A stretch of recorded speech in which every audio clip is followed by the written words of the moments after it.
On me parle souvent de ma voiture qui fait forcément débat quand je suis avec des gens. On me demande si elle est bien, si j'ai assez de batterie, si je ne dois pas la recharger souvent, qu'on en reparlera quand je débourserai 20 000 € pour changer la batterie, si c'est pas trop embêtant pour partir en vacances et enfin si c'est pratique pour la charger alors que j'habite en appartement. Je vais découper la vidéo en deux parties avec les avantages d'un côté puis je parlerai des inconvénients et enfin je vous dirai ce que j'aurais fait si j'avais pu faire autrement et en étant tout à fait honnête, il y a quand même pas mal d'inconvénients.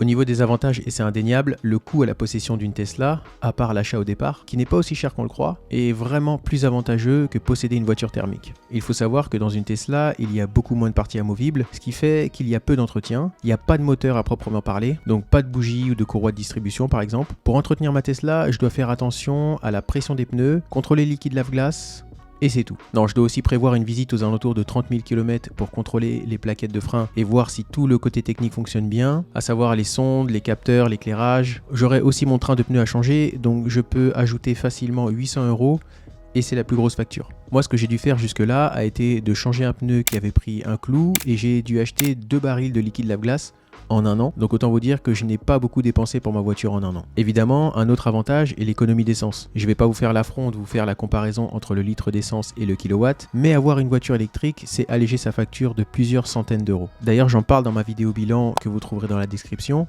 mais en un an, j'ai dépensé environ 700 € en électricité. Si j'étais toujours en thermique, j'aurais dépensé environ 1700 €. À prendre quand même avec des pincettes, car c'est l'application Tesla qui me le dit. Si je fais le calcul, j'ai dépensé environ 58 € par mois pour faire 1500 km sur la même période. C'est une moyenne. J'ai parfois fait plus, souvent moins. J'ai demandé à un très bon ami à moi qui roule en Citroën Cactus de me détailler un petit peu sa consommation. Il dépense environ 85 € par mois pour faire à peu près 600 km. Alors la comparaison n'est pas forcément équitable, car les gabarits sont totalement différents, la puissance aussi, mais faites votre calcul et dites-moi combien vous faites en commentaire. Ça m'intéresserait de savoir comment vous vous en sortez. Alors effectivement, rouler en Tesla, c'est vraiment plus avantageux et environ 60 € par mois pour plus de 1000 km, c'est quand même imbattable. Et pourtant, c'est pas aussi simple que ça. Et ça reste assez cher, et ça, c'est la faute à l'appartement.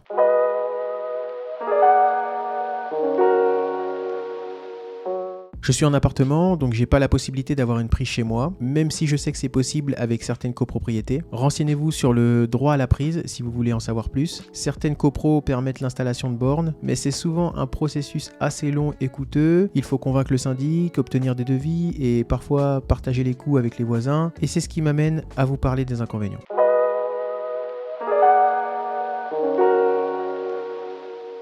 Actuellement, je dépends exclusivement et à 100% des bornes de recharge à l'extérieur. Ça veut dire que je suis tributaire des prix pratiqués par les fournisseurs et je peux vous dire que c'est la foire. Il y a énormément de fournisseurs, beaucoup de prix différents et de puissances différentes. J'ajouterais même qu'il y a des choses auxquelles on ne pense pas forcément au début quand on veut une Tesla mais qu'on habite en appartement. C'est le côté sécurité des bornes qui sont parfois dans des endroits un peu reculés, que les bornes peuvent parfois ne pas fonctionner, qu'il n'y en a pas toujours à disposition et surtout que les recharges sont lentes voire très lentes. Alors si vous habitez dans une grande ville, c'est mon cas, ça ne devrait pas poser de problème car les municipalités mettent quand même assez de moyens pour développer leur offre de recharge qui sont en plus en général très intéressantes au niveau des prix. Mais si vous habitez dans un endroit pas forcément très urbanisé, franchement, laissez tomber si vous ne pouvez pas recharger votre Tesla chez vous. Pensez aussi au côté proximité. Quand j'habitais dans une autre ville il y a quelques mois de ça, je pouvais charger ma voiture à côté de la petite place du commerce et relativement safe et je devais marcher même pas 5 minutes pour rentrer chez moi en laissant la voiture en charge. Ce que je faisais, c'est qu'en rentrant vers 17 h, je mettais la voiture en charge et j'en avais pour 5 heures pour la récupérer à 80%, donc je devais aller la chercher vers 22 h. Et ça, c'est parce que la borne de recharge était assez puissante. Mais imaginez pour moins puissant. Oui, là typiquement, il est 21h30 et je vais chercher ma voiture qui était en train de charger. Donc je l'ai déposée à 17 h quand je suis rentré du boulot. Et là je viens de recevoir la notification comme quoi dans 5 minutes elle est full. Donc voilà, vous voyez, ça rajoute plein d'étapes. En plus là il commence à faire froid. On est en novembre, c'est vraiment relou. Mais bon, au moins la borne elle est pas chère, donc je me dis ça. Mais voilà, prenez-le vraiment en compte. J'ai déjà laissé ma voiture charger toute une nuit dehors sur une borne domestique et j'étais pas serein. Bref, c'est pas pratique du tout. J'ai déménagé et la seule question que je me suis posée par rapport à ma voiture, c'est comment je vais la charger en espérant que je trouve une borne à proximité. J'ai eu de la chance, j'en ai une à 2 minutes à pied de chez moi, mais il n'y en a qu'une seule qui est compatible avec ma voiture. Donc quand je rentre chez moi et que j'ai besoin de charger, il arrive qu'elle soit prise. Donc que je dois attendre et regarder sur l'application si la borne devient dispo. Ça a vraiment un impact sur mon quotidien, donc pensez-y. Recharger à son domicile, ce n'est pas se soucier de tout ça. Et oui, j'utilise vraiment le mot soucier car il faut penser à tout quand on ne peut pas la charger chez soi. La disponibilité de la borne, le lieu, la puissance, mais aussi et surtout le prix. Et en parlant du prix, il y a évidemment les bornes superchargeurs Tesla, ou SUC pour les intimes, qui proposent des puissances entre 150 et 250 kW en fonction des versions, voire même 300 kW. Parfois j'y passe pour charger ma voiture en 20 minutes, ce qui me laisse le temps de faire les magasins ou les courses, car souvent les superchargeurs sont placés dans des endroits assez stratégiques, à savoir des centres commerciaux ou des autoroutes, mais il faut savoir que les SUC sont quand même assez chers. Leur prix varie en fonction de l'heure de la journée et l'endroit. Encore une fois, on peut s'en sortir pour une dizaine d'euros sur les chargeurs Tesla, mais par exemple, il faut charger avant 9h ou après 20h pour avoir ce prix. C'est toujours pas pratique. Et j'en parlais au début, pour charger une Tesla exclusivement à l'extérieur, je dépends des fournisseurs. Alors, il est possible de charger directement en carte bleue sur les bornes, mais c'est pas toujours pratique. Alors je dois utiliser des cartes de recharge. Il faut savoir que les fournisseurs prennent forcément une commission sur vos recharges et c'est là que les prix diffèrent pas mal. Normal, c'est la loi du marché. Alors j'en ai choisi quelques-unes qui selon moi sont les plus importantes. Il y a ChargeMap qui est un des pionniers. 95% des bornes sur lesquelles j'ai chargé étaient compatibles avec ChargeMap. Il est possible de voir les prix pratiqués, les bornes disponibles ainsi que leur puissance et c'est plutôt pratique avec l'application ChargeMap et c'est communautaire dans le sens où les autres utilisateurs peuvent donner des informations, noter les bornes, etc. Un peu comme Waze. J'utilise aussi la carte Shell qui propose des prix souvent plus intéressants que ChargeMap, même s'il y a moins de bornes disponibles. J'ai aussi la carte EasyVia qui propose des prix imbattables car c'est le réseau EDF, mais qui malheureusement a très peu de bornes. Et récemment, j'ai fait l'acquisition de cette petite dernière qui est la carte Electroverse, qui a pas mal de partenariats avec des fournisseurs et qui propose parfois des prix sympas, souvent meilleurs que ChargeMap. Et franchement, j'adore l'application. D'ailleurs, je peux vous offrir 10 € sur votre première charge. La carte est gratuite. Je vous mets tout en description dans la vidéo. C'est pas sponsorisé,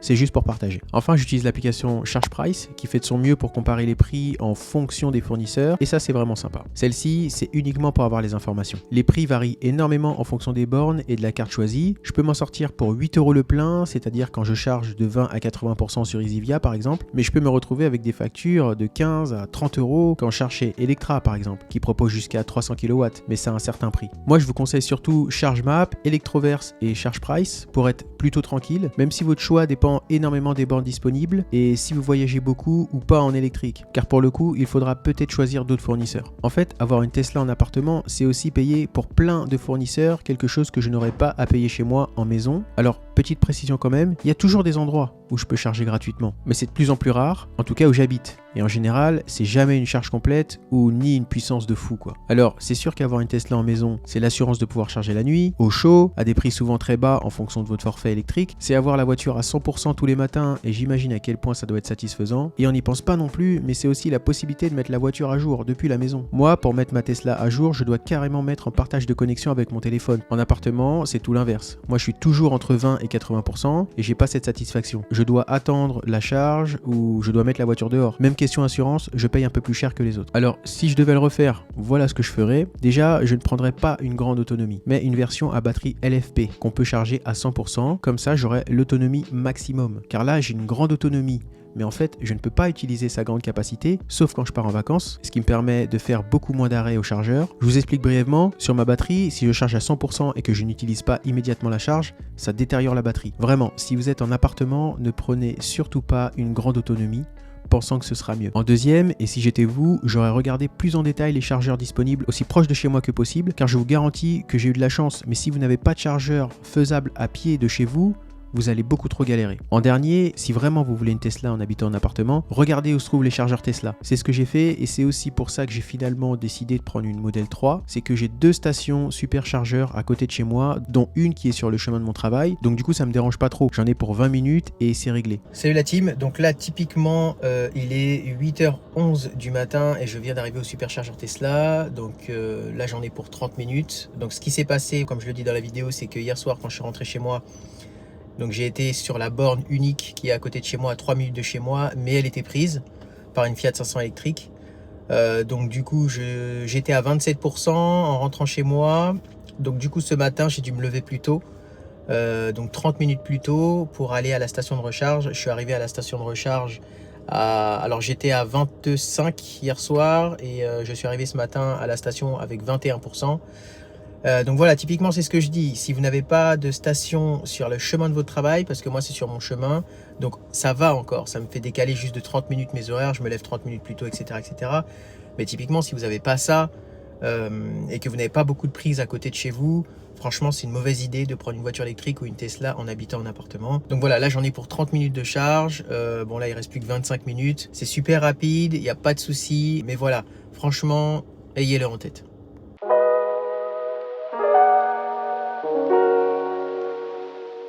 Pour autant, je dépense quand même pas mal d'argent en comparant à ce que j'aurais pu dépenser en étant dans une maison. En résumé, avoir une Tesla en appartement, c'est génial sur certains aspects, mais c'est aussi un casse-tête, surtout pour la recharge. Si vous avez accès à des bornes de recharge publiques proches de chez vous, ça peut bien se passer, mais sans ça, vous risquez de trouver ça un peu compliqué. Réfléchissez bien au budget, au coût des recharges si c'est vraiment intéressant pour vous, et surtout ne prenez pas une grande autonomie en pensant que vous serez plus tranquille. Prenez la batterie LFP. Mais bon, c'est une voiture tellement cool et agréable à conduire que certains trouvent que ça vaut vraiment le coup de s'adapter, et c'est mon cas. Et c'est ce que je dis aussi, c'est-à-dire que avoir une Tesla en habitant en appartement, ça fait faire des trucs qu'on ferait absolument pas si on était en maison. C'est-à-dire que là, me lever plus tôt pour aller au superchargeur, bon alors certes, j'y vais avant 9 h, donc j'ai le prix préférentiel comme je l'explique dans la vidéo. Donc là, je crois que je vais payer 27 centimes le kilowatt, donc franchement, c'est pas cher.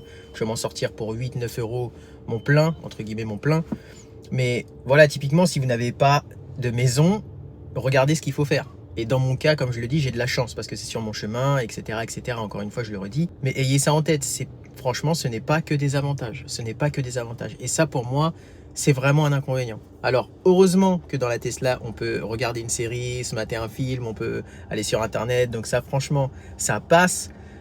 Mais voilà, ayez-le en tête. C'est pas que des avantages. Et ça fait partie des plus gros inconvénients si vous n'avez pas de borne de recharge à côté. Et voilà.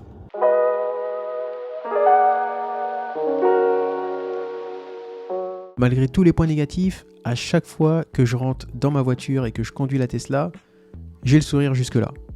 J'accepte de faire des concessions. Et si cette vidéo vous a été utile, n'oubliez pas de liker et de vous abonner pour plus de contenu aussi sur les voitures électriques et la tech en général. C'était Monsieur Pixel. Peace.